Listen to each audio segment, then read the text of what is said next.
ನಾನು ನಮಗೆ ದನ ಕಟ್ಟಾಕೋಕ್ಕೆ 1 ಎಕರೆ ಬೇಕು. ಇನ್ನು ವ್ಯವಸಾಯದಲ್ಲಿ ನೀನು ಅರ್ಧ ಎಕರೆ 1 ಎಕರೆ ಏನು ಮಾಡೋಕ್ಕಾಗ್ತದೆ? ಹೀಗೆ ವರ್ಷಕ್ಕೆ 3.5 ಲಕ್ಷ ಉಳಿಸ್ಬೇಕು ಅಂತ ವರ್ಷಕ್ಕೆ. ಏನೇನು ಅವ್ರು ಏನಾದರೂ ಒಬ್ಬ ರೈತ ಪರ್ಚೇಸ್ ಮಾಡ್ಬೇಕಾದ್ರೆ ಸೋಪು, ತಟ್ಟೆ, ಬಟ್ಟೆ, ಚಪ್ಪಲು, ಉಪ್ಪು.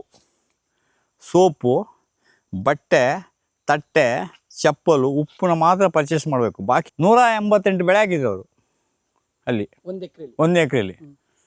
ಅದನ್ನು ನೋಡಿಬಿಟ್ಟು ಆ ನೀರಿಲ್ದಿರೋಂಥ ಜಾಗದಲ್ಲಿ ಅವರು ಅಷ್ಟು ಮಾಡಿ 3.5 ಲಕ್ಷ ಇನ್ಕಮ್ ತಗೊಳ್ತಾ ಇದ್ದಾರೆ ಅಂದರೆ ನಾವು ಇಂಥ ಜಾಗದಲ್ಲಿ ಏನು ಮಾಡೋಕ್ಕಾಗಲ್ಲ ಅಂದ್ಬಿಟ್ಟು 2 ದಿನದಿಂದ ನನಗೆ ನಿದ್ದೆನೇ ಬರಲಿಲ್ಲ.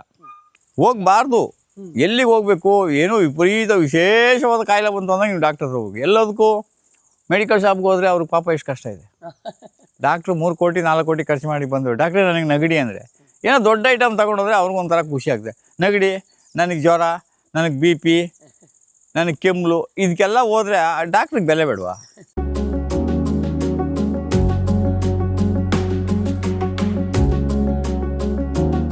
ನೋಡಿ, ನಾವು ಬೇಲಿಗೆ ಹಾಕೋದು ಇದು ಜಟೋಪ, ಇದು ಜಟೋಪ, ಇದನ್ನ ಕಾಚಿ ಗಿಡ ಅಂತಾರೆ. ಇದು ನಿಮಗೆಲ್ಲ ರಿಂಗ್ ವರ್ಮ್ ಬರ್ಬಿಡ್ತಲ್ಲ, ಕೆಲವರಿಗೆಲ್ಲ ಹುಳುಕಡ್ಡಿ ಅಂತಾರಲ್ಲ, ಹುಳುಕಡ್ಡಿ ಬಂದಿರೋ ಜಾಗದಲ್ಲಿ ನೋಡಿ ಹಾಲನ್ನು ಒಂಚೂರು ಹಿಂಗೆ ಹಾಕ್ಬಿಟ್ರೆ ಹುಳುಕಡ್ಡಿ ಮಾಯ ಆಗ್ಬಿಡ್ತದೆ. ಇದು ನೋಡಿ, ಇದು ಹಾಲನ್ನ ತೆಗೆದು ಕಾಚಿ ಹಾಲು ಹಿಂಗೆ ಹಾಕ್ಬಿಟ್ರೆ ನಿಮ್ಗೆ ಏನಾಗ್ತದೆ? ಹುಳುಕಡ್ಡಿ ಮಾಯ ಆಗ್ಬಿಡುತ್ತೆ. ನೋಡಿ, ಈ ರೀತಿ ನೊರೆ ಬರ್ತಾನೆ. ಕಾಣ್ತದ? ನೀವು ಹೇಳ್ಕೊಟ್ಟಿರುವಂಥ ಕೆಲವೊಂದು ಸಸ್ಯಗಳಲ್ಲೇ ಸರ್ ನಾವು ಆಲ್ಮೋಸ್ಟ್ ಮೆಡಿಕಲ್ ಶಾಪ್ ಹೋಗೋದು ಕಡಿಮೆ ಆಗೇ ಬಿಡುತ್ತೆ. ಹೋಗಬಾರ್ದು. ಎಲ್ಲಿಗೆ ಹೋಗಬೇಕು? ಏನೋ ವಿಪರೀತ ವಿಶೇಷವಾದ ಕಾಯಿಲೆ ಬಂತು ಅಂದಾಗ ನೀವು ಡಾಕ್ಟರ್ ಹೋಗಿ. ಎಲ್ಲದಕ್ಕೂ ಮೆಡಿಕಲ್ ಶಾಪ್ಗೆ ಹೋದರೆ ಅವ್ರಿಗೆ ಪಾಪ ಎಷ್ಟು ಕಷ್ಟ ಇದೆ. ಡಾಕ್ಟ್ರು 3 ಕೋಟಿ 4 ಕೋಟಿ ಖರ್ಚು ಮಾಡಿ ಬಂದರು. ಡಾಕ್ಟ್ರೇ ನನಗೆ ನೆಗಡಿ ಅಂದರೆ ಏನೋ ದೊಡ್ಡ ಐಟಮ್ ತೊಗೊಂಡೋದ್ರೆ ಅವ್ರಿಗೊಂಥರ ಖುಷಿ ಆಗ್ತದೆ. ನೆಗಡಿ, ನನಗೆ ಜ್ವರ, ನನಗೆ BP, ನನಗೆ ಕೆಮ್ಮಲು, ಇದಕ್ಕೆಲ್ಲ ಹೋದರೆ ಡಾಕ್ಟ್ರಿಗೆ ಬೆಲೆ ಬೇಡವಾ? ಅದನ್ನೆಲ್ಲ ನೀವು ಇಲ್ಲೇ ವಾಸಿ ಮಾಡ್ಕೋಬೋದು ಅಂತ ನಾನು ನಿಮ್ಗೆ ಹೇಳಿದೆ. ಇದನ್ನು ನೀವು ಹಿಂಗೆ ಹಾಕ್ಬಿಟ್ರೆ ಇದು ಹುಳುಕಡ್ಡಿ ಎಲ್ಲ ಇದು ಆಗ್ತದೆ. ಮತ್ತು ಎರಡನೇದು, ನೀವೇನಾದರೂ ಬೆಳಿಗ್ಗೆ ಹಲ್ಲು ಉಜ್ಜಬೇಕು ಅಂತ ಹೇಳಿದ್ರೆ ತೋಟದಲ್ಲಿ ಸುತ್ತಾಡುವಾಗ ಇದೊಂದು ಎಲೆನ ಕಿತ್ಕೊಂಡು ಈ ಹಾಲನ್ನ ಸಮೇತ ಉಜ್ಬೋದು. ತುಂಬ ಒಳ್ಳೆಯದು. ಹಲ್ಲು ನೋವು ಇದ್ರೂ ತಕ್ಕಂತ ನಿಂತೋಗ್ತದೆ, ಅಷ್ಟು ಶಕ್ತಿ ಇದೆ ಇದು. ಇದೆಲ್ಲ ಉಜ್ಜು ಮುಗಿದು ಒಯ್ಬೋದು. ತುಂಬ ಒಳ್ಳೆಯದು. ಇದು ಹಾರ್ಕೊಳ್ತದೆ ಇದು. ಕೈಗೊಂದು ವಾಚ್ ಕಟ್ದಂಗೆ ಆಯ್ತಲ್ಲ. ಹೌದು ಸರ್. ಇಲ್ಲಿ ಇದೊಂದು ಮರ, ಬಲಂಜಿ ಮರ ಅಂದ್ಬಿಟ್ಟು ಇದು ಮೊದಲೆಲ್ಲ ಲಾರಿ ಇದು ಬಾಡಿಗೆ ಕಬ್ಬಣ ಆಗ್ತಿರ್ಲಿಲ್ಲ, ಈ ಮರದ ಬಾಡಿನೇ ಆಗ್ತಾಯಿದ್ದು, ಮರನೇ ಆಗ್ತಾಯಿದ್ದು. ಇದು ನಾಗರಹೊಳೆ ಫಾರೆಸ್ಟಲ್ಲಿ ಇದನ್ನ ಗಿಡಗಳನ್ನ ಕೊಡ್ತಾಯಿದ್ರು ಅವರು. ಅವಾಗ ಈ ಗಿಡಗಳನ್ನೆಲ್ಲ ಇಲ್ಲಿ ನಾವು ಹಾಕೊಂಡಿದ್ವಿ. ಇದು ಒಳ್ಳೆ ಟಿಂಬರು, ಅಂದರೆ ಇದು ಗಟ್ಟಿ, ತೂಕ ಕಮ್ಮಿ. ಲಾರಿ ಬಾಡಿಗೆಲ್ಲ ಇದನ್ನ ಮೊದಲು ಬಳಸ್ತಾಯಿದ್ರು, ಕೊಡಲ್ಲ. ಅದಕ್ಕೆ ಏನು ಮಾಡಿದ್ರೆ ಅದನ್ನು ಹಾಗೆ ಮಾಡ್ತಾರೆ. ಅದ್ರ ವಿಶೇಷ ಏನಪ್ಪ ಅಂದರೆ ಮಳೆಗಾಲದಲ್ಲಿ ಎಲೆ ಎಲ್ಲ ಉದುರೋಗ್ತದೆ, ಬೇಸಿಗೆಯಲ್ಲಿ ಮರ ತುಂಬ ಸೊಪ್ಪಿರ್ತದೆ ಹಾಗೆ. ಮತ್ತು ಇದು ನೋಡಿ, ಇದು ಗಂಧ, ಇದು ಶ್ರೀಗಂಧ, ಇದು ಅಮೃತಬಳ್ಳಿ. ಅಮೃತಬಳ್ಳಿ ವಿಶೇಷತೆ ಸರ್? ಅಮೃತಬಳ್ಳಿ ಅಂತ ಹೇಳಿದ್ರೆ ಅದನ್ನು ಒಂದು ಲೆಕ್ಕದಲ್ಲಿ ಮನಿ ಪ್ಲ್ಯಾಂಟ್ಸ್ ಅಂತ ಹೇಳ್ತಾರೆ. ಮನಿ ಪ್ಲ್ಯಾಂಟ್ ಬೇರೆ ಇದೆ, ಇದನ್ನ ಒಂಥರ ಹೆಂಗೆ ಮನಿ ಪ್ಲ್ಯಾಂಟ್ ಹೇಳ್ತಾರೆ. ಅದನ್ನು ನೀವು ತಿನ್ನೋದ್ರಿಂದ ಆಸ್ಪತ್ರೆ ಕೊಡೋ ದುಡ್ಡೆಲ್ಲ ಉಳಿತದೆ ಅಂತ. ದಿನಕ್ಕೆ ಒಂದು 4 ಎಲೆನ ಅಮೃತಬಳ್ಳಿನ ತಿನ್ಬೋದು. ಮತ್ತು ಅಮೃತಬಳ್ಳಿ ಕಡ್ಡಿನ ಇಟ್ಕೊಂಡು ಅದನ್ನು ಕಷಾಯನ ಮಾಡ್ಬೋದು. ಎಲ್ಲ ಥರದ ಜ್ವರಕ್ಕೆ ಈ ಅಮೃತಬಳ್ಳಿ ತುಂಬ ಶ್ರೇಷ್ಠ. ಅದು ಒಂದು 4 ಎಲೆನ ಹಿಂಗೆ ಕಿತ್ಬಿಟ್ಟು ಹಿಂಗೆ ನೇರವಾಗಿ ತಿನ್ಬೋದು. ಅಷ್ಟೇ. ತೋಟ ತಿರ್ಗ್ತಾ ಅರ್ಧ ಹೊಟ್ಟೆ ತುಂಬಿಸ್ಕೋಬೇಕು. ಮತ್ತು ತೋಟಕ್ಕೆ ಹೋಗಿ ಬಂದಾಗ ಏನು ಮಾಡ್ಬೇಕಂದ್ರೆ ನಮಗೆ ಮಧ್ಯಾಹ್ನಕ್ಕೆ ಇರೋದು ಸೊಪ್ಪು ತರಕಾರಿ ಸಿಗಬೇಕು. ಇದು ಸುಮ್ಮನೆ ತೋಟ ಅಂತ ಮಾಡೋದು ಯಾಕೆ? ನೋಡಿ, ಇತ್ತೀಚಿನ ದಿನಗಳಲ್ಲಿ ಏನಾಗಿದೆ ಅಂದರೆ ತರಕಾರಿ ಎಲ್ಲ ಕೆಲವು ಹಳ್ಳಿಯಿಂದ ಬೆಳೆದು ಟೌನ್ಗೆ ಹೋಗಿ ಪ್ರತಿ ಹಳ್ಳಿಗೂ ಬರ್ತದೆ, ಮತ್ತೆ ವಾಪಸ್ ಅಲ್ಲಿಗೆ ಬರ್ತದೆ. ಇದು 1 ಎಕರೆ ಮಾಡಲ್ ಫ್ಲಾಟ್. ಇದು ನಾನು ಕನ್ಯಾರಿಗೆ ಹೋಗಿ ಬಂದ ಮೇಲೆ ಮಾಡಿದ್ದು. ಇದರಿಂದ ಏನು ಉಪಯೋಗ ಅಂತ ಹೇಳಿದ್ರೆ, ಈಗ ನಾನು ತುಂಬ ಜನ ಬಂದು ನನ್ನನ್ನು ಇದು ಕೇಳ್ತಾಯಿದ್ರು, ನಮ್ಮದು 1 ಎಕರೆ ಜಾಗ ಇದೆ, ತಗೊಂಡ್ರೆ ತೋಟ ಮಾಡ್ಬೋದಾ, 2 ಎಕರೆ ಇದ್ರೆ ಮಾಡ್ಬೋದಾ ಅಂಥೇಳಿ. ನಾನು ನಮಗೆ ದನ ಕಟ್ಟಾಕೋಕ್ಕೆ 1 ಎಕರೆ ಬೇಕು. ಇನ್ನು ವ್ಯವಸಾಯದಲ್ಲಿ ನೀನು ಅರ್ಧ ಎಕರೆ 1 ಎಕರೆ ಏನು ಮಾಡೋಕ್ಕಾಗ್ತದೆ ಅಂತ ಈ ಥರ ಇದೆ. ನಾನು ಅದನ್ನು ಹಂಗೆ ಹೇಳ್ಕೊಂಡು ಬಿಟ್ಟಿದ್ದೆ. ಕೊನೆಗೆ ಯಾವಾಗ ನಮಗೆ ನಮ್ಮ ನಾಗಭೂಷಣು ಮತ್ತು ಸಂದೀಪ್ ಮಂಜುನಾಥ್ ಎಲ್ಲ ಪರಿಚಯ ಆದಮೇಲೆ ಕನ್ನೇರಿ ಮಠಕ್ಕೆ ಒಂದು ಸಲ ಬರಬೇಕು ಅಂತ ನೀವು ನಮಗೆ ನಾರಾಯಣ ರೆಡ್ಡಿ ಅವ್ರು ಹೇಳಿದ್ದು. ಹಾಗಂತ ಅದನ್ನ ಆಯ್ತಪ್ಪ ಅಂತ ಅಂದ್ಕೊಂಡಿದ್ದೆ, ಹೋಗೋಕ್ಕಾಗಲಿಲ್ಲ. ಒಂದಿನ ಯಾರೋ ನಮ್ಮ ಫೇಸ್ಬುಕ್ಕಲ್ಲಿ ವಾಟ್ಸಪ್ಪಲ್ಲಿ ನೋಡಿಬಿಟ್ಟು ನೀವು ಬನ್ನಿ ಕನ್ನೇರಿಗೆ ಬನ್ನಿ, ನಿಮ್ಮನ್ನು ಕರ್ಕೊಂಡು ಹೋಗ್ತೀವಿ ಅಂದರು. ನನಗೆ ಖುಷಿ ಆಗೋಯ್ತು. ಎಷ್ಟು ಬೀಳ್ತದೆ ಖರ್ಚು ಅಂದರೆ, ಇಲ್ಲ ನೀವು ರಿಸೋರ್ಸ್ ಪರ್ಸನ್ ಆಗಿ ಬನ್ನಿ ಅಂದರು. ರಿಸೋರ್ಸ್ ಪರ್ಸನ್ ಅಂದರೆ ನನಗೆ ಗೊತ್ತಿಲ್ಲ. ಆಮೇಲೆ ಗೊತ್ತಾಯಿತು ಅವ್ರ ಕೈಯಿಂದ ಒಂದು ಪೈಸೆನೂ ತಗೊಳ್ಳಲ್ಲ, ಅವ್ರಿಗೆ ಭಾರಿ ಸುಖವಾಗಿ ಕರ್ಕೊಂಡು ಬರ್ತಾರೆ ಅಂತ. ಆಗ ಏನು ಮಾಡಿದ್ರೆ ಅಲ್ಲಿ ಹೋಗ್ಬಿಟ್ಟು ನೋಡಿದಾಗ ಅಲ್ಲಿ ಸ್ವಾಮೀಜಿ ಏನು ಮಾಡಿದ್ರು ಅಂದರೆ, ಒಂದು ಫ್ಯಾಮಿಲಿಗೆ 1 ಎಕರೆ ಜಾಗ ಕೊಟ್ಬಿಟ್ಟು ಅಲ್ಲಿ ಬೆಳೆದಿದ್ದ ಬೆಳೆನ ಉಂಡ್ಕೊಂಡು ತಿನ್ಕೊಂಡು ಅವರು ಆರಾಮಾಗಿದ್ದು ವರ್ಷಕ್ಕೆ 3.5 ಲಕ್ಷ ಉಳಿಸ್ಬೇಕು ಅಂತ. ವರ್ಷಕ್ಕೆ ಏನೇನು ಅವ್ರು ಏನಾದರೂ ಒಬ್ಬ ರೈತ ಪರ್ಚೇಸ್ ಮಾಡ್ಬೇಕಾದ್ರೆ ಸೋಪು, ತಟ್ಟೆ, ಬಟ್ಟೆ, ಚಪ್ಪಲು, ಉಪ್ಪು. ಸೋಪು, ಬಟ್ಟೆ, ತಟ್ಟೆ, ಚಪ್ಪಲು, ಉಪ್ಪನ್ನ ಮಾತ್ರ ಪರ್ಚೇಸ್ ಮಾಡಬೇಕು. ಬಾಕಿ ಇರೋದನ್ನೆಲ್ಲ 1 ಎಕರೆ ಬೆಳೆದು ಉಂಡು ತಿಂದು ತನ್ನ 2 ಮಕ್ಕಳನ್ನ ಸಾಕಿ 3.5 ಲಕ್ಷ ಉಳಿಸ್ಬೇಕು ಅಂತ. 188 ಬೆಳೆ ಹಾಕಿದ್ರು ಅವರು ಅಲ್ಲಿ 1 ಎಕರೆಯಲ್ಲಿ. ಅದನ್ನು ನೋಡಿಬಿಟ್ಟು ಆ ನೀರಿಲ್ದಿರೋಂಥ ಜಾಗದಲ್ಲಿ ಅವರು ಅಷ್ಟು ಮಾಡಿ 3.5 ಲಕ್ಷ ಇನ್ಕಮ್ ತಗೊಳ್ತಾ ಇದ್ದಾರೆ ಅಂದರೆ, ನಾವು ಇಂಥ ಜಾಗದಲ್ಲಿ ಏನು ಮಾಡೋಕ್ಕಾಗಲ್ಲ ಅಂದ್ಬಿಟ್ಟು 2 ದಿನದಿಂದ ನನಗೆ ನಿದ್ದೆನೇ ಬರಲಿಲ್ಲ. ಆಗ ಅಲ್ಲಿ ಕೂತ್ಕೊಂಡೇ ಪ್ಲ್ಯಾನ್ ಮಾಡಿದೆ. ಮೊದಲೇ ನಮ್ಮ ತೆಂಗಿನ ಗಿಡ ಎಲ್ಲ ಇತ್ತು. ಇದನ್ನೇ 1 ಎಕರ್ನ ಮಾಡಲ್ ಫ್ಲ್ಯಾಟ್ ಮಾಡಿ ಇಲ್ಲಿಗೆ 100 ಜನರು ಬರಬೇಕು, ದೇಶದ ಪ್ರಸಿದ್ಧ ವ್ಯಕ್ತಿಗಳೆಲ್ಲ ಈ ಲ್ಯಾಂಡ್ಗೆ ಬಂದು ಕಾಲು ಹಾಕಬೇಕು ಅಂತ ಅಲ್ಲೇ ಸಂಕಲ್ಪ ಮಾಡಿದೆ. ಸಂಕಲ್ಪ ಮಾಡಿ ಅದನ್ನು ಬಂದು ಶುರು ಮಾಡಿದೆ. ಈಗ ಬಹುತೇಕ ಕೃಷಿ ಓದುವಂಥ ಹುಡುಗರು, ಇಂಜಿನಿಯರಿಂಗ್ ಕಾಲೇಜ್ ಹುಡುಗರು, ಮೆಡಿಕಲ್ ಕಾಲೇಜ್ ಹುಡುಗರು, ಮತ್ತು 9th ಸ್ಟ್ಯಾಂಡರ್ಡಲ್ಲಿ ಈಕೋ ಕ್ಲಬ್ ಅಂತ ಇದೆ, ಆ ಹುಡುಗರು ಹುಣಸೂರು ತಾಲೂಕು, ಮೈಸೂರು, ಬೇರೆ ಬೇರೆ ಎಲ್ಲ ಕಡೆಯಿಂದ ಜನ ಇದನ್ನು ಬಂದು ವೀಕ್ಷಣೆ ಮಾಡ್ತಾಯಿದ್ದಾರೆ. ಇಲ್ಲಿ 1 ಎಕರಲ್ಲಿ ನಾವು ಯಾವುದೇ ಇಲ್ಲಿಗೆ ನೀರು ಹಾಯಿಸೋದಿಲ್ಲ. ಇದೆಲ್ಲ ಔಷಧಿ ಪ್ಲ್ಯಾಂಟ್ಸು. ನಮ್ಮ ಕಷಾಯಕ್ಕೆಲ್ಲ ಈ ಎಲೆಗಳನ್ನ ಹಾಕ್ಕೊಳ್ತೀವಿ. ಇಲ್ಲಿ ಒಂದು 50 ತೆಂಗಿನ ಗಿಡ ಇದೆ, ಒಂದು 40 ಸಪೋಟ ಇದೆ, ಮತ್ತು ಈ 1 ಎಕರೆಲಿ ಎಲ್ಲ ರೀತಿಯ ಹಣ್ಣಿನ ಗಿಡಗಳನ್ನ ಹಾಕಿದ್ದೀವಿ. ಹಾಗೆ ಇದನ್ನು ಒಂದು ಮಾಡಲ್ ಫ್ಲ್ಯಾಟಾಗಿ ನಾವು ಇದನ್ನು ಮಾಡಿದ್ದೀವಿ. ಅಲ್ಲಿ ಸ್ವಾಮೀಜಿ ಏನು ಮಾಡಿದ್ರು ಅಂದರೆ, ತಿರುಗಾಡೋಕ್ಕೆ ದಾರಿ ಬಿಟ್ಟಿರಲಿಲ್ಲ. ಅಲ್ಲಿ ಏನು ಮಾಡಿದ್ರು ಅಂದರೆ, ಸಾಫ್ಟ್ವೇರ್ಗಳು, ಇಂಜಿನಿಯರ್ಗಳು ಒಂದು 40 ಜನ ನಾವು ಕೃಷಿಗೆ ಬರ್ತೀವಿ ಅಂತ ಬಂದವರು. ಈಗ ಅವ್ರಿಗೆ ನಡ್ಕೊಂಡು ಹೋಗ್ಬೇಕಾದ್ರೆ ಯಾವುದ್ರ ಮೇಲೆ ತುಣಿಬೇಕು ಅಂತ ಗೊತ್ತಿರಲಿಲ್ಲ ಅವ್ರಿಗೆ. ಅದು ನನಗೆ ಭಯ ಶುರು ಆಯಿತು. ಅದಕ್ಕೆ ನಾನೇನು ಮಾಡಿದೆ ಅಂದರೆ, ನಾನು ಅಲ್ಲಿ ಮಾಡಬೇಕಾದ್ರೆ ಈ ಥರ ರಸ್ತೆ ಬಿಡಬೇಕು ಅಂದ್ಬಿಟ್ಟು ಇಲ್ಲಿ ಒಂದು 3 ರಸ್ತೆಗಳನ್ನ ಬಿಟ್ಕೊಂಡಿದ್ದೀನಿ. ಆಗೇನಾಗ್ತಂದರೆ, ಇವರು ಆ ಕಡೆ ಈ ಕಡೆ ನುಗ್ಗಂಗಿಲ್ಲ ನೋಡಿ. ಇದು ಗುಂಪು ಬಾಳೆ ಅಂತ ಹೇಳ್ತಾರೆ ಇದನ್ನು. ಈ ಗುಂಪು ಬಾಳೆಯಲ್ಲಿ ನಿಮ್ಗೇನಂದರೆ ಒಂದು ಸಲ ಮಾತ್ರ ನೀವು ನಡೋದಷ್ಟೇ. ನಟ್ಟ ಮೇಲೆ ಇದು ಅಲ್ಲೇ ರೊಟೀನ್ ಆಗ್ತಾ ಇರ್ತದೆ, ಅಲ್ಲೇ ಹುಟ್ಟುತ್ತದೆ. ನಮಗೆ ವರ್ಷಕ್ಕೆ 6ರಿಂದ 8 ಗೊನೆ ಸಿಗುತ್ತೆ. ಒಂದು ಗೊನೆ 10 kg ಬಂದರೆ ನಿಮಗೆ 60 kg ಆಯ್ತಲ್ವ. ಖರ್ಚಿಲ್ದೇ 60 kg ಬಂದರೆ ಯಾಕೆ ಕಳ್ಕೊಳ್ತೀರಾ? ಹಾಗೆ ಇದರಲ್ಲಿ ಎಲ್ಲ ಇಲ್ಲಿ ಶುಂಠಿ ಹಾಕಿದ್ದೀವಿ, ಅರಿಶಿನ ಹಾಕಿದ್ದೀವಿ, ರಾಮಫಲ ಇದೆ, ಲಕ್ಷ್ಮಣ ಫಲ ಇದೆ, ಸೀತಾಫಲ ಇದೆ. ಒಬ್ಬ ಮಾರ್ಕೆಟಿಂದ ಏನೇನು ಹಣ್ಣುಗಳನ್ನ ತಗೊಂಡು ಬರ್ತಾನೋ ಆ ಹಣ್ಣುಗಳನ್ನೆಲ್ಲ ಇಲ್ಲಿ ನಾವು ಒಂದು 2 4 ಕೆಲವು ಗಿಡಗಳ ಮೇಲೆ, ಅದು ಕ್ಯಾನಾಪಿ ಮೇಲೆ ಅಷ್ಟು ಗಿಡಗಳನ್ನ ಇಲ್ಲಿ ಹಾಕಿದ್ದೀವಿ. ಇದೆಲ್ಲ ಅರಿಶಿನ. ಇಲ್ಲಿಗೆ ಯಾವುದೇ ಬೇಸಿಗೆಯಲ್ಲಿ ಯಾವಾಗೋ 1 ಸಲ 2 ಸಲ ನೀರು ಕೊಡ್ತೀವಿ, ಬಾಕಿ ಟೈಮಲ್ಲಿ ಇಲ್ಲಿಗೆ ನೀರು ಕೊಡೋಲ್ಲ. ಇದೆಲ್ಲ ಮೆಡಿಸಿನಲ್ ಪ್ಲ್ಯಾಂಟು. ಆಮೇಲೆ ನೋಡಿ ಇದು ಹೊಂಗೆ ಗಿಡ, ಇಲ್ಲಿ ಇದು ಹಾಕಿದ್ದೀವಿ ಹೊಂಗೆ ಗಿಡ. ಈ ಬೇರನ್ನ ಕಟ್ ಮಾಡಬೇಕು ಆಮೇಲೆ ಬಂದು. ಇದು ಒಂದು ನರಳು ಗಿಡ ಇದು. ಆಮೇಲೆ ಇಲ್ಲೆಲ್ಲ ಅರಿಶಿನ ಹಾಕಿದ್ದೀವಿ, ತೆಂಗು, ಆಮೇಲೆ ಬಬುಟಾನು, ಆಮೇಲೆ ಡ್ರ್ಯಾಗನ್ ಫ್ರೂಟು, ಆಮೇಲೆ ನಮ್ಮ ಇದರಲ್ಲಿ ಗೂಲಗಂಜಿ ಗಿಡ, ಇನ್ನು ಆಮೇಲೆ ನಮ್ಮ ಹತ್ತಿ ಬಟ್ಟೆಗೆಲ್ಲ ಹಾಸಿಗೆ ಮಾಡೋಕ್ಕೆ ಹತ್ತಿ ಮಾಡ್ತಲ್ಲ ನೋಡಿ, ಇದು ಹಾಸಿಗೆ, ಇದು ಹತ್ತಿ ಗಿಡ. ಇದು ಕಳೆದ ಸಲ ಮೊನ್ನೆ ಒಂದು ವಿಡಿಯೋ ಮಾಡಿದ್ದೆ ನಾವು, ಬೂರ್ಗದ ಮರ ಅಂತ. ಇದು ಬೂರ್ಗದ ಮರ. ಆಮೇಲೆ ಇದು ನೋನಿ, ಅಮೃತ ನೋನಿ ಅಂತಿರಲ್ಲ, ಇದು ವಿಶೇಷತೆ ತುಂಬ ಇದೆ, ತುಂಬ ಔಷಧಿ ಗುಣ ಇದೆ. ಅದು ತುಂಬ ಪ್ರೊಸೆಸ್ ಮಾಡಿ ಅದನ್ನು ತಗೊಳ್ಬೇಕು. ಮತ್ತು ನೀವು 1-2 ಮರಗಳನ್ನ ತೋಟದಲ್ಲಿ ನಟ್ಕೊಳ್ಳೋದು ಏನು ತಪ್ಪಿಲ್ಲ. ಜಾಸ್ತಿ ಮಾಡಿದಾಗ ಪ್ರೊಸೆಸಿಂಗ್ ಮಾಡ್ಬೋದು, ಅದಕ್ಕೆ ಒಳ್ಳೆ ಬೆಲೆನೂ ಇದೆ.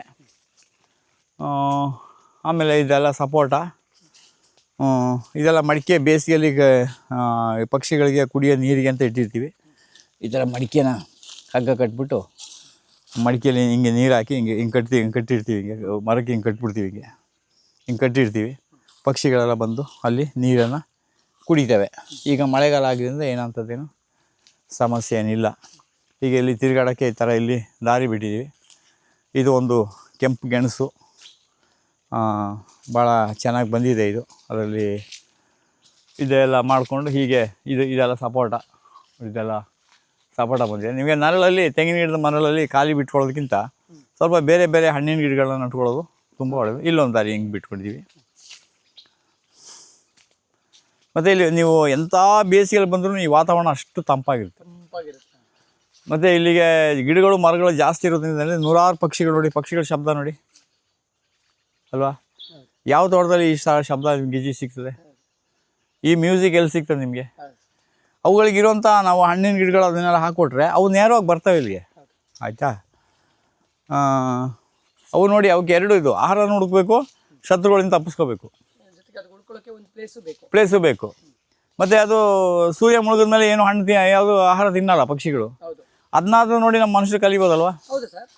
ಮನುಷ್ಯ ಸಾಯಂಕಾಲ ಜೈನರು ಈಗಲೂ ಸೂರ್ಯ ಮುಳುಗಿದ ಮೇಲೆ ಯಾವುದೇ ಆಹಾರ ತಿನ್ನಲ್ಲ. ಹಾಗೆ ಪಕ್ಷಿಗಳು ಅಷ್ಟೇ, ಸೂರ್ಯ ಮುಳುಗಿದ ಮೇಲೆ ಏನು ಆಹಾರ ಕೊಟ್ಟರು ತಿನ್ನಲ್ಲ. ಅವಕ್ಕೂ ಗೊತ್ತು ಜೀರ್ಣ ಆಗಲ್ಲ ಅಂತ. ನಮಗೆ ಗೊತ್ತಿಲ್ಲ ಅಷ್ಟೇ. ಇದು ನೋನಿ ಸರ್, ಇದು ನೋನಿ. ಎಸ್ ನೋಡಿ ಹಣ್ಣು.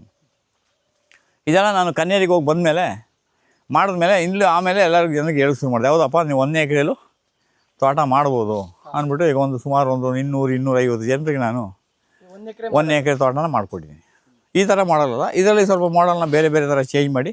ಯಾಕೆಂದ್ರೆ ಈಗ ನಾನು ಆಲ್ರೆಡಿ ಇದು ಮಾಡಿಬಿಟ್ಟಿದ್ದಲ್ಲ, ಇನ್ಕಮ್ ಬರಬೇಕು. ಮತ್ತು ನಾಳೆಗೆ ಅಲ್ಲೊಂದು ಮನೆ ಕಟ್ಕೊಂಡು ಅವ್ರಿಗೆ ಏನೋ ಉದ್ಯೋಗ ಹೋದ್ರೂ ಅಲ್ಲಿ ಬಂದು ಬದುಕಬೇಕು ಅಂತ. ಈಗ ನೋಡಿ ಇದು ಅಂಜೂರ, ಇದೆಲ್ಲ ಕನ್ಯಾರಿಗೆ ಹೋಗಿ ಬಂದಮೇಲೆ ಹಾಕಿದ್ದು ಈ ಅಂಜೂರ ನೋಡಿ, ಅಲ್ಲೆಲ್ಲ ಬಂದಿದೆ, ಬಂದಿದೆ. ಅಂಜೂರಕ್ಕೂ ತುಂಬ ವಿಶೇಷತೆ ಇದೆಯಲ್ಲ. ಇದೆ ಅಂಜೂರ ತುಂಬ ಈ ಫೈಲ್ಸ್ಗೆ ಮತ್ತು ಹಾರ್ಟ್ಗೆ ಆಮೇಲೆ ಕಿಡ್ನಿಗೆಲ್ಲ ಅಂಜೂರನ ತಿನ್ನಿ ಅಂತ ಡಾಕ್ಟ್ರುಗಳು ಭಾಳ ಅಡ್ವೈಸ್ ಮಾಡ್ತಾರೆ ಅದನ್ನು. ಮತ್ತು ಇದೆಲ್ಲ ಇರ್ಬೇಕು ನೋಡಿ, ಇಷ್ಟು ಮರ ಗಿಡ ಇದೆಯಲ್ವಾ, ಅದ್ರ ಎಲ್ಲ ನೋಡಿ. ಇದು ಸಂಪಿಗೆ, ಇದು ಸಂಪಿಗೆ ಗಿಡ ನೋಡಿ, ಇದು ಸಂಪಿಗೆ. ಇದು 1 ಎಕರೆಯಲ್ಲಿ 2 ಸಂಪಿಗೆ ಗಿಡ ಆದರೂ ಇರಬೇಕು. ಆಮೇಲೆ ಒಂದು ಅರಳಿ ಇರಬೇಕು, ಒಂದು ಆಲ ಇರಬೇಕು, ಒಂದು ಬಿಲ್ಪತ್ರ ಇರಬೇಕು. ಬೇರೆ ಬೇರೆ ಗಿಡಗಳ ಜೊತೆಗೆ ಆ ಗಿಡಗಳು ಇದ್ದಾಗ ಅಲ್ಲಿ ವಾತಾವರಣ ತುಂಬ. ಇದೆಲ್ಲ ಬಬುಟಾನ್, ಇದು ಬಬುಟಾನು, ಇದು ಸೀತಾಫಲ, ಇದು ರಾಮಫಲ, ಇದು ಹಾಗೆ ನೋಡಿ ಇದೆಲ್ಲ ಬಾಳೆ, ಪಕ್ಷಿಗಳ ಗುಂಪು ಬಾಳೆ ಎಲ್ಲ 18 ಅಡಿ 15 ಅಡಿ 18 ಅಡಿಗೆ ಒಂದು ಗುಂಪು ಬಾಳೆ. ಅಷ್ಟು ಸಹ ನಾವು ಹಾಕೊಳ್ಬೇಕು. ಇನ್ನೂ 1 ಎಕರೆ ಮುಗಿದಿಲ್ಲ, ಇನ್ನೂ 1 ಎಕರೆಲಿ ಇದ್ದೀವಿ ನಾವು. 1 ಎಕರೆ ಮಾಡಲ್ ಇದು. ಇಲ್ಲಿ ನೆಲಕ್ಕೆ ಯಾವುದೇ ಇದು ಇಲ್ಲ, ಏನು ಬಿಸಿಲು ಬೀಳಲ್ಲ, ಮತ್ತು ಮಳೆ ನೀರು ನೇರವಾಗಿ ಅಲ್ಲಿಗೆ ಬೀಳಲ್ಲ. ಇದರಲ್ಲೆಲ್ಲ ಕಾಡಾಗಿ ಈ ಥರ ಉಳ್ಕೊಳ್ಬೇಕು.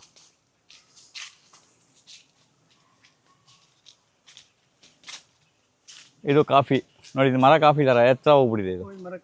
ಹಾಂ, ಅಂದರೆ ನಾವು ಅದನ್ನ ಸರಿಯಾಗಿ ಕಟ್ ಮಾಡಬೇಕಾಯಿತು. ಕಾಫಿ ಗಿಡ ಯಾವಾಗಲೂ ಇಷ್ಟು ಬಂದಾಗ ಕಟ್ ಮಾಡಬೇಕು. ಇಷ್ಟು ಬಂದು ಕಟ್ ಮಾಡಿದಾಗ ಅದೇನಾಗ್ತದೆ, ಚಿಗುರು ಹೊಡಿದು ಅಲ್ಲಿ ಸ್ಪ್ರೆಡ್ ಆಗ್ತದೆ. ಅದನ್ನೇನು ಮಾಡಿದೆ, ಕಟ್ ಮಾಡಲಿಲ್ಲ, ಅದು ಮೇಲೆ ಹೊಂಟೋಗ್ಬಿಡ್ತು, ಮರ ಕಾಫಿ ಆಗೋಯ್ತು. ಗಿಡ ಕಾಫಿ ಹೋಗಿ ಮರ ಕಾಫಿ ಆಗೋಯ್ತು ನೋಡಿ. ಇದೆಲ್ಲ ರಾಮಫಲ. ಆಮೇಲೆ ಇದು ಚಾಯ ಮಾನಸ, ಇಲ್ಲೆಲ್ಲ ಹಾಕಿದ್ದೀವಿ, ಎಲ್ಲೆಲ್ಲಿ ಸಿಗ್ತದಲ್ಲೆಲ್ಲ ಹಾಕಿದ್ದೀವಿ. ಇದು ನೋಡಿ, ಇದೆಲ್ಲ ಅಗಸೆ ಗಿಡ ಎಲ್ಲ ವಯಸ್ಸಾದ್ಮೇಲೆ ಇದೆಲ್ಲ ಬೀಳ್ತದೆ, ಪುನಃ ಉಡ್ತದೆ. ನೋಡಿ ಪಕ್ಷಿಗಳ ಕಲರವ ಕೇಳಿ, ಎಷ್ಟು ಖುಷಿಯಾಗಿದೆ ಪಕ್ಷಿಗಳು. ನಾವು ಪ್ರತಿಯೊಬ್ಬರು ಒಂದು ತಲೆಗೆ 1 ಎಕರೆ ಜಮೀನಿಗೆ ಗೊಬ್ಬರ ಹಾಕಿದ್ರೆ, ಕೀಟನಾಶಕ ಕಳೆನಾಶಕ ಹಾಕಿದ್ರೆ ಉಳಿಸಿದ್ರೆ ಅದೇ ಇವತ್ತು ಭೂಮಿ ಮೇಲೆ ಮಾಡಬೇಕಿದ್ರೆ ದೊಡ್ಡ ಪುಣ್ಯದ ಕೆಲಸ. ನಾನು 1 ಎಕರೆ ಮಾಡೆಲ್ ತೋಟನ ಮಾಡ್ಕೊಡ್ತೀರಾ ಅಂದ್ರೆ ಏನು ಚಾರ್ಜ್ ಮಾಡ್ತೀರಾ? ಅದು ಡಿಪೆಂಡ್ ಅಂತ 1 ಎಕರೆಲ್ಲೇ ಅದರಲ್ಲಿ 4-5 ಮಾಡೆಲ್ ಬರ್ತದೆ. ಆಮೇಲೆ ಅವ್ರ ಬೋರಲ್ಲಿ ನೀರು ಎಷ್ಟು ಬರ್ತದೆ ನೋಡಬೇಕು, ಮತ್ತು ಅವ್ರದ್ದು ಯಾವ ಊರಲ್ಲಿ ಬರ್ತದೆ ಜಮೀನು ನೋಡಬೇಕು, ಮತ್ತು ಅಲ್ಲಿಂದ ನಮ್ಮ ಗೋಶಾಲೆಗೆ ಎಷ್ಟು ದೂರ ಕಿಲೋಮೀಟ್ರ್ ಇದೆ, ಅಲ್ಲಿ ಎಷ್ಟು ಇದು ಬರ್ತದೆ, ಏನು ಟೋಲ್ ಬರ್ತದೆ, ಆಮೇಲೆ ಅವ್ರು ಯಾವ ಮಾಡಲ್ನ ಇಷ್ಟಪಟ್ಟಿದ್ದಾರೆ ಅಂತ ಅದನ್ನು ನೋಡ್ಕೊಂಡು ಅದ್ರ ಮೇಲೆ ಹಿಂದ್ಗಡೆ ಇದು ಮರ ತಗುತ್ತೆ, ಅದ್ರ ಮೇಲೆ ಚಾರ್ಜ್ ಆಗ್ತದೆ. ಇಷ್ಟೇ ಅಂತೇಳಿ ನಾವು ಯಾವುದು ನಿಖರವಾಗಿ ಹೇಳಕ್ಕೆ ಬರೋಲ್ಲ. ಅಲ್ಲಿ ಅದನ್ನು ಆಮೇಲೆ 1 ತಿಂಗಳು ಮೇಂಟೈನ್ ಮಾಡೋದ, 2 ತಿಂಗಳು ಮೇಂಟೈನ್ ಮಾಡೋದ, ಇದೆಲ್ಲ ನಾವು ನೋಡಿ. ಈ ಥರ ಇದು ಕಾಯೆಲ್ಲ ಒಣಗಿ ಬೀಳಬೇಕು. ಬಿದ್ದಾಗ ಗಿಡಗಳಿಗೇನು ಬಾಧೆ ಆಗೋಲ್ಲ, ಮತ್ತು ಒಳ್ಳೆ ಚೆನ್ನಾಗಿ ಬಲ್ತಿದೆ. ಇದ್ರ ಟೇಸ್ಟೇ ಬೇರೆ. ನಾವು ಮರದಿಂದ ಕಿತ್ತಿದ್ದು ತೆಂಗಿನಕಾಯಿ ಟೇಸ್ಟೇ ಬೇರೆ, ಇದ್ರ ಟೇಸ್ಟೇ ಬೇರೆ. ಇದೆಲ್ಲ ನುಗ್ಗೆ, ಇದೆಲ್ಲ ಮಚ್ಚಿದ್ರೆ ನನ್ನ ಕೈಯಲ್ಲಿ ಮಚ್ಚಿ ತಗೊಂಡು ಬಂದಿಲ್ಲ, ಎಲ್ಲ ಕಟ್ ಮಾಡಿ ಎಲ್ಲ ಸೋರ್ಬೇಕು. ಇದೆಲ್ಲ ಇಷ್ಟು 5-5 ಅಡಿಗೆ ನಾವೆಲ್ಲ ಕಟ್ ಮಾಡ್ಬೋದು ನೋಡಿ. ಇದು ಹಲಸು, ತುಂಬ ಹಲಸಿನ ಹಣ್ಣು ಆಗಿ ಎಲ್ಲ ಆಗಿ ಬಿದ್ದು ಅದು ನಿಮ್ದು ಬೀಜ ಹಾಂ ನಡೀರಿ, ಹಂಗೆ ನಡೀರಿ. ಅದು ಎಂಡ್ ಲೈನು.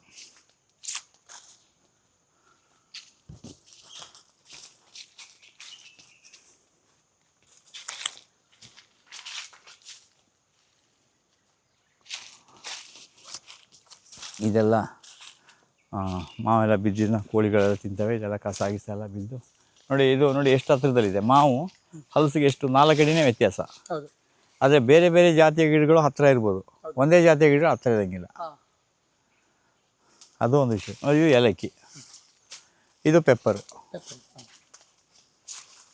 ತೆಂಗಿಗೆ ಪೆಪ್ಪರ್ ಹೋಗ್ತದ ಅಂತ ಕೇಳ್ತಾರೆ. ಹೌದು, ಹೋಗ್ತದೆ ಪೆಪ್ಪರು, ಹೋಗ್ರೇನೇನು. ನೋಡಿ ಇಲ್ಲೆಲ್ಲ ನಾವು ಗ್ರೀಸಿಡಿ ಹಾಕೋ ಬದಲು ಏನು ಮಾಡಿದ್ವಿ, ಚಾಯಮಾನಸ ಹಾಕೊಂಡಿದ್ವಿ. ಈ ಥರ ಚಾಯಮಾನಸ ನೋಡಿ, ಇದೆಲ್ಲ ಸೊಪ್ಪಿಗೆ ಹಾಕೊಂಡ್ರೆ ರೋಡ್ ಸೈಡಲ್ಲಿ ಬಿಸಿಲಿಗೆ ಅದ್ಭುತವಾಗಿ ಬರ್ತದೆ. ಈಗ ಇದು ನಮ್ಮ ಎಂಡು. ಹಿಂಗೆ ಮಾಡಿದ್ರೆ ಇಲ್ಲಿ ಗಂಟ ನಮ್ಮದು ಬರುತ್ತೆ. ಇದೊಂದು ವಿಶೇಷವಾದ ಮಾವಿನ ಹಣ್ಣು, ಜೀರಿಗೆ ಮಾವಿನ ಹಣ್ಣು ನಿಮಗೆ ನಾನು ತಿನ್ನಿಸ್ತೀನಿ. ಇದು ಭಾಳ ಚೆನ್ನಾಗಿರುತ್ತೆ. ಇದು ಎಷ್ಟು ಅದ್ಭುತವಾಗಿರುತ್ತೆ ಅಂದರೆ ಟೇಸ್ಟು. ಬಹುಶಃ ನೀವು ಎಲ್ಲಾದರೂ ಇದರ ಸವಿಯನ್ನು ಸೌದಿರ್ತೀರ ನೋಡಿ. ಹಿಂಗೆ ತೆಗೆದುಬಿಟ್ಟು, ಹಿಂಗೆ ಕೊತ್ತು ತೆಗೆದಿದ್ದೀನಿ ನೋಡಿ. ಹಿಂಗೆ ಕೊತ್ತು ತೆಗೆದುಬಿಟ್ಟು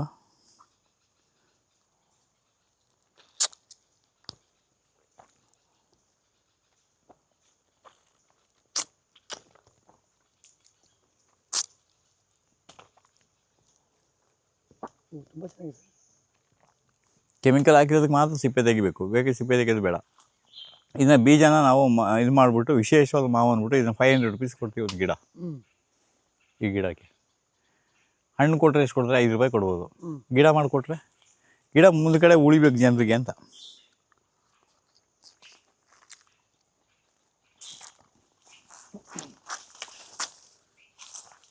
ವಿಶೇಷ ಮಾವು ಸರ್. ಹಾಂ,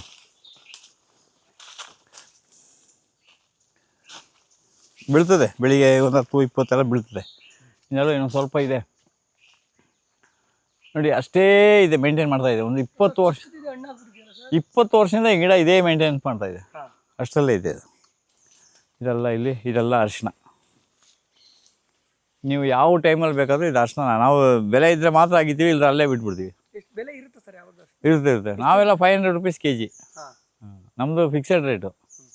ಹಾಂ, ಕಮ್ಮಿ ಸಿಗ್ತದಂದರೆ ಫಸ್ಟು ತಗೊಳ್ಳೆ ಬಾ ಅಂತೀವಿ. ಹಾಂ, ಕೆಲವರು ಆಗಿ ಮಾಡ್ತಾರೆ, ಅದಕ್ಕೆ ಯಾಕೆ ಅಷ್ಟು. ಆಮೇಲೆ ಕೆಲವರು ಎಲ್ಲ ಮಾಡ್ತಾರೆ, 0 ಬಡ್ಜೆಟ್ ಅಲ್ವಾ, ಏನು ಖರ್ಚಿಲ್ವಲ್ಲ, 0 ಬಡ್ಜೆಟ್ ಹೆಂಗೆ ಆಗ್ಬಿಡ್ತದೆ ಅಲ್ವಾ.